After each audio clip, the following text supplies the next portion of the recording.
Amados hermanos y hermanas, hoy estoy aquí para traer una visión diferente basada en recuerdos, basada en el sentir profundo de mi ser crístico, también de haber buscado información en otros momentos sobre el tema que nos atañe hoy y que quiero compartir con vosotros. Y es un tema que quiero tocarlo de una manera sagrada, de una forma sublime, respetuosa, desde la humildad de mi ser, porque es el tema que en estos días se conmemoran a través del credo y de la religión, de la historia sobre Jesús de Nazaret.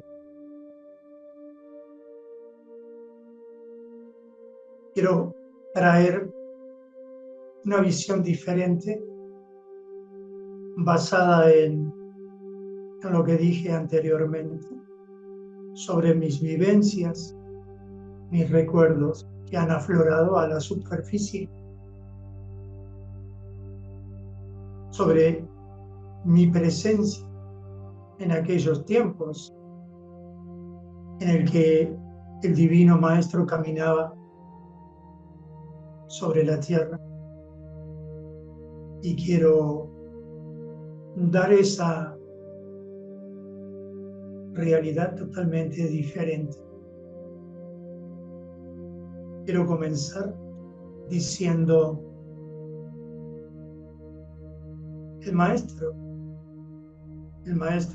Jesús, Yeshua ben Joseph, quien fue conocido como Jesús de Nazaret, una manifestación y encarnación del amado Sananda,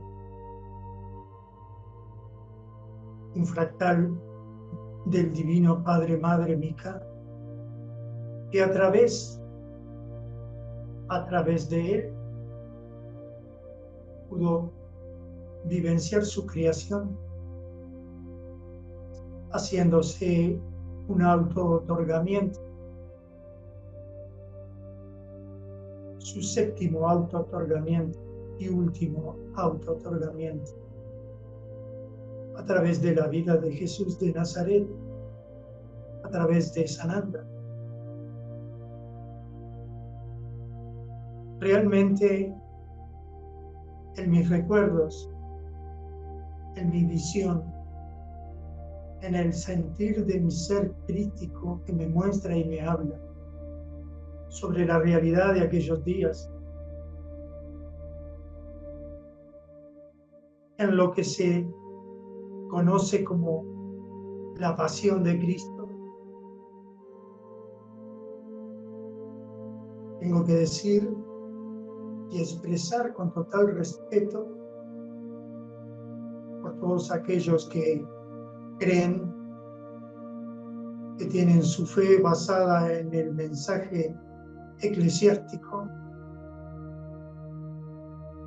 Con mucho respeto, expongo la versión de los hechos que recuerdo haber vivido y que recuerdo claramente que es una versión totalmente diferente. El amado Maestro no fue crucificado, no murió en la cruz. El Maestro era un ser totalmente incomprendido para aquel entonces y aún en este tiempo. Su mensaje su enseñanza fue tergiversada, retocada, cambiada. Y había motivos que iban más allá de lo religioso. Había intereses políticos en aquel entonces. El maestro tenía el don de la bilocación, estar en varias partes al mismo tiempo. Él podía cambiar su apariencia ante aquellos que lo buscaban para detenerlo, para apresarlo. Tantas veces caminó y pasó frente a sus perseguidores y no se dieron cuenta, porque él tenía esa capacidad de alterar su aspecto y de no ser reconocido.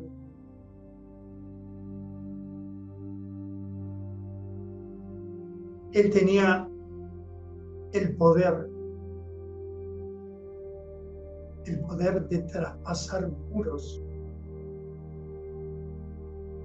Y explico esto porque en ese pasaje en donde sucede lo que se conoce como la transfiguración, esa iluminación, ese nirvana como se conoce en el budismo, esa transfiguración de la cual algunos discípulos y allegados pudieron ser testigos. Es el momento en el que alcanza el máximo grado de cristificación y del control absoluto sobre su materia. A partir de ese momento él podía obrar ciertas acciones incomprensibles para el mortal común. Y no hay magia en esto. Hay conocimiento y sabiduría de un ser que alcanzó el estado del Cristo en su totalidad. Por lo tanto, podía aparecer, desaparecer, cambiar de aspecto, atravesar muros como lo hizo y lo vieron. El maestro no era un maestro más itinerante. No. El maestro era la manifestación de Dios viviente a través de un hombre, de una creación divina. Yo caminé durante ese proceso, en el que él aparece después de 18 años perdidos en el relato oficial, donde estuvo durante 18 años el maestro. Se sabe perfectamente dónde, pero esa, como otras tantas cosas que atañen a la realidad que aconteció, fueron borrados del relato. Testimonios, libros, pergaminos, papiros, rollos sagrados que fueron quemados, destruidos, y aún algunos seres humanos que fueron silenciados y acallados. Por ejemplo, de quien no se habla tampoco en el relato oficial, de Santiago, su hermano biológico. Santiago no está ni se nombra en los evangelios, en esos 4 evangelios, pero sí está en los escritos que han perdurado de los antiguos cristianos, de los antiguos gnósticos, aquellos que seguían al Maestro en vida. Santiago fue realmente el heredero, el sucesor de su hermano mayor, Jesús el Maestro. Era un ser que abrazaba la enseñanza, el camino sagrado que el Maestro mostró. Fue reconocido como el justo y fue perseguido en esas primeras persecuciones que se comenzaron a hacer a aquellos que seguían el curso del camino mostrado a través de las enseñanzas profundas de Jesús. Santiago fue asesinado por orden de la feligresía judía del Sanedrín. Mas el Maestro Jesús pudo irse de Jerusalén, pudo ser asistido, custodiado y guardado por aquellos seguidores fieles que sabían la verdad. Después desapareció. No se dice dónde ni a dónde fue. En realidad, si no fue crucificado y no murió, ¿dónde queda el relato oficial de la resurrección? El Maestro era un yogi consumado. Podía caer en estado de catalepsia profunda durante días. Clínicamente podría decirse que estaba muerto, pero siempre tenía ese control, esa sabiduría adquirida en los monasterios y lamasterios de la India, del norte de la India y del Tíbet, donde pasó gran parte de esos 18 años perdidos, que no están perdidos, pero sí perdidos dentro de la historia oficial de la Iglesia. El Maestro se fue de Jerusalén y estuvo en muchos lugares.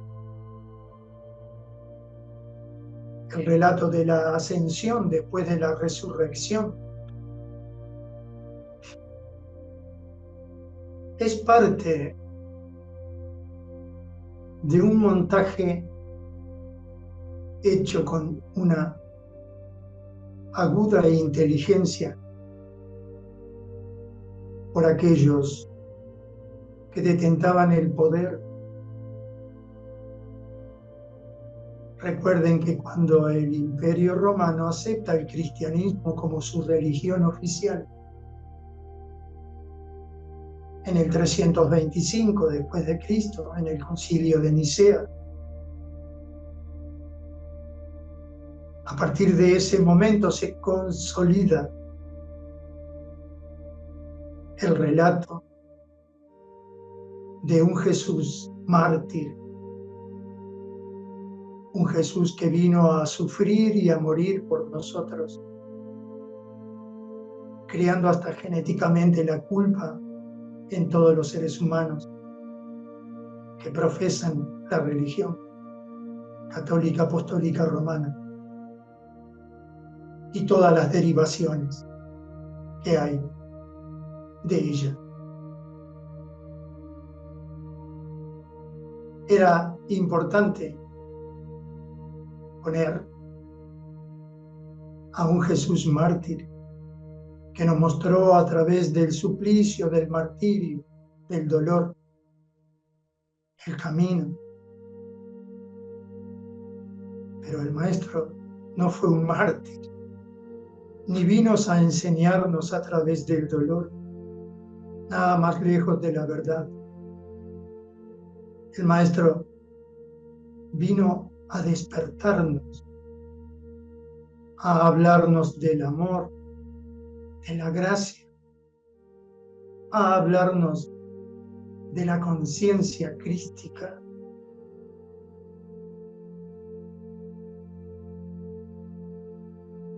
Su camino era el camino del amor, el camino de la autorrealización, un camino lleno de luz que nos conducía hacia ese viaje sagrado interior cuando nos dijo: el reino de los cielos está dentro de vosotros. Y no fue entendido, no fue comprendido. Ese mensaje era un mensaje que no se ajustaba a las condiciones y a la proyección de aquella iglesia naciente. Era mejor un Jesús mártir, ¿verdad?, que murió en la cruz por nosotros, basando la fe y la búsqueda fuera del ser humano, viviendo con la culpa, con el pecado. Eso es lo que en el fondo buscaban. ¿Para qué? Para tener el control y crear una fe que fuera totalmente dada a aquellos que se decían ser los representantes de Dios hasta estos días. Han pasado 20 siglos y la humanidad ha sido totalmente controlada, desconectada de su verdadera realidad interior, a través de estos credos en donde la culpa está de presente, donde somos poco más que poca cosa, siempre dependientes de un ser externo a nosotros. Todo esto fue montado, armado, preparado, con mucha sutileza y con mucha sabiduría también. Era necesario encontrar ese control de una fe que nos esclaviza en lugar de liberarnos. El Maestro era la manifestación en todo el esplendor de la libertad,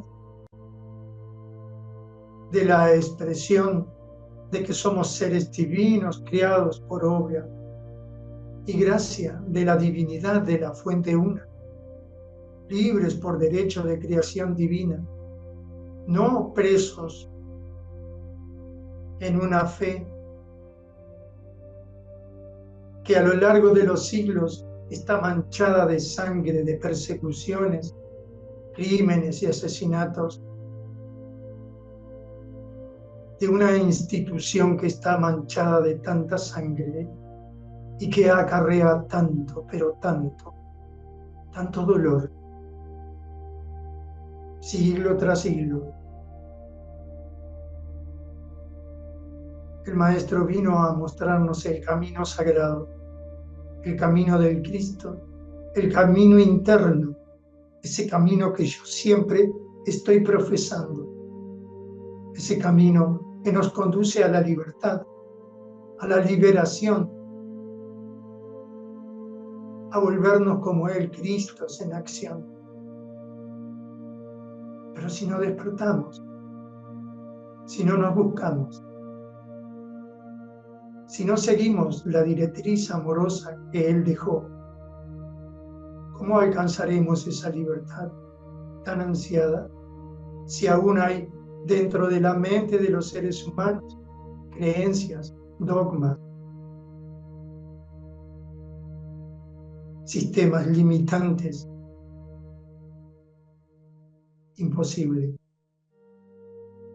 Y eso es la prueba más clara de la gran manipulación que hubo de crear una historia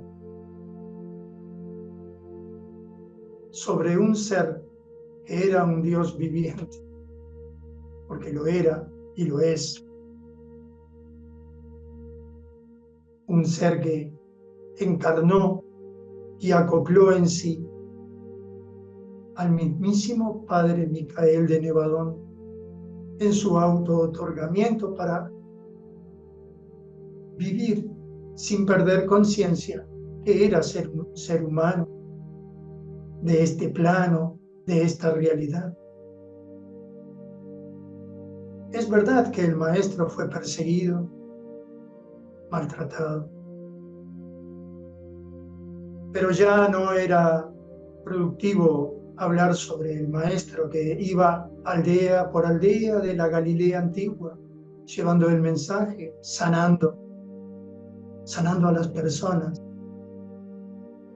No había que crear una realidad de un Maestro Jesús universal, basado en la posición externa que nos alejara, que dependiéramos de una creación, de una fe falsa. Y así hasta hoy, miles de millones de seres humanos, atrapados en la ilusión de la creencia, del dogma limitante, de una institución religiosa en donde el mal campa a sus anchas. Satanás se pasea por los pasillos del Vaticano a sus anchas. Por lo tanto, hoy, en este jueves, antes de ese llamado Viernes Santo, quería hablaros un poco sobre estos temas y lo hago con total humildad y mucho respeto por todos aquellos que difieren de este relato que yo sí os comparto. Tengo vivencias, imágenes, recuerdos de verlo caminando entre su pueblo, gente pobre, harapienta, en total pobreza,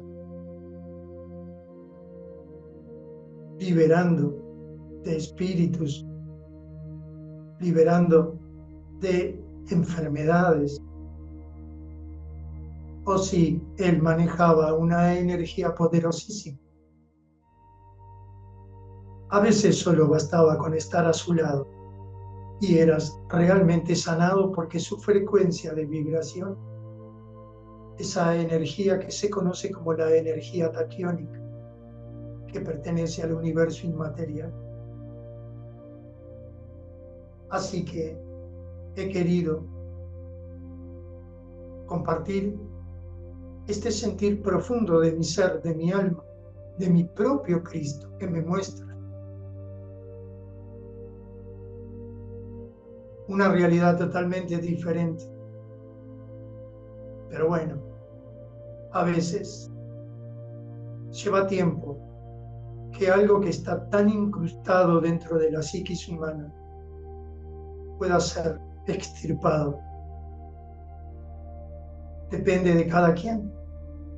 Por eso yo siempre os invito a el trabajo interior, ese trabajo que nos conduce a